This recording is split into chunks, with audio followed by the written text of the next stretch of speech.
My name is Deacon Ron, and I've traveled to many of our sponsor sites and seen many of the children in our missions, those waiting to be sponsored and those that are already part of our sponsorship program. I've seen the pain of children living without hope for the future, but I've also seen the joy of children in our sponsorship program, how it has changed their lives and how it has given them hope for a better tomorrow. Their life journeys need to be heard, and it starts with you by taking on the Chalice Challenge and saying with love, support, and prayers, I can tell your story. Sister, I want to go to school, please. I want to go to school. Her dark eyes sparkled with hope dancing around us. She continued her pleading cry, knowing this was the thing she most wanted. And through our eyes we saw this barefoot girl of 8 or 9 dressed in torn, soiled clothes come running out to meet us with her sisters and cousins in tow. The first rains had begun, and the dusty brown landscape was slowly giving way to the short, thick grass that had lain dormant beneath the lifeless surface.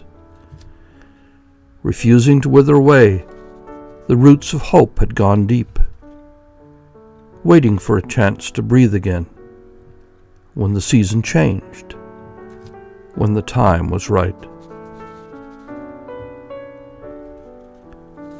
My mother is away at a farm working, and I don't know when she'll return. The sister smiled down at the eager young face after patiently explaining that her mother should bring her out to register for school. A new light appeared in the child's eyes then. Perhaps the season had changed. Perhaps the time was right. The sun-baked walls of the small mud huts seemed to rise up from the earth they were fashioned from. The darkness within kept the scorching sun away while guarding life stories embedded on unadorned walls. Few dreams ever made their lightly scratched mark upon the uneven surface. Most were destined to fade and then quickly brushed off by the reality of survival. Sister, wait! They come running after us, looking back to make sure that their infant-laden aunt was following. And from hushed words, the sister learned that the girl's mother had died. The now orphaned child had not been told. Smiling faces struggled so as not to betray the secret.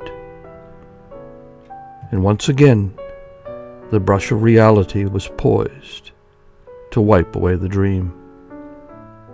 The small seedling swayed with the afternoon breeze, its life dependent on a caretaker who came daily to ensure its survival. Left without care, it could not grow. Unattended, it would perish from the harsh environment that surrounded it.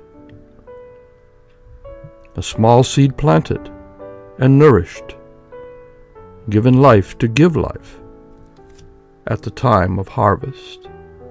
Sister, it's me, Rachel.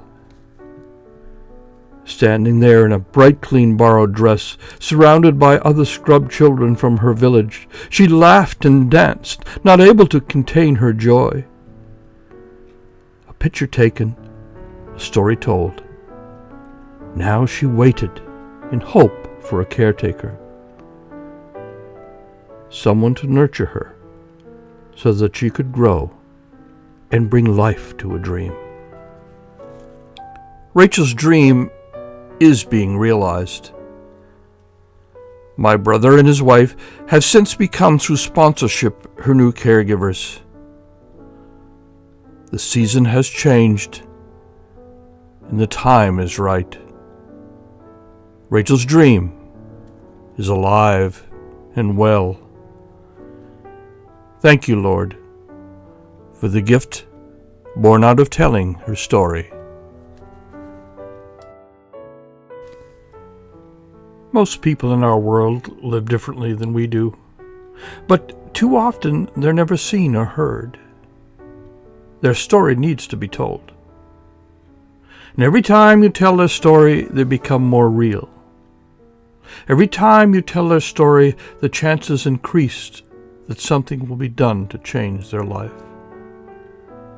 You can tell their story. Prayer doesn't even cost a penny, and yet it makes a world of difference to those in need. And when you pray, you are sending God's love to someone and letting them know that they are not alone. There are other ways you can help, such as giving a needed gift through our catalog, raising funds to donate towards making a difference through our charity.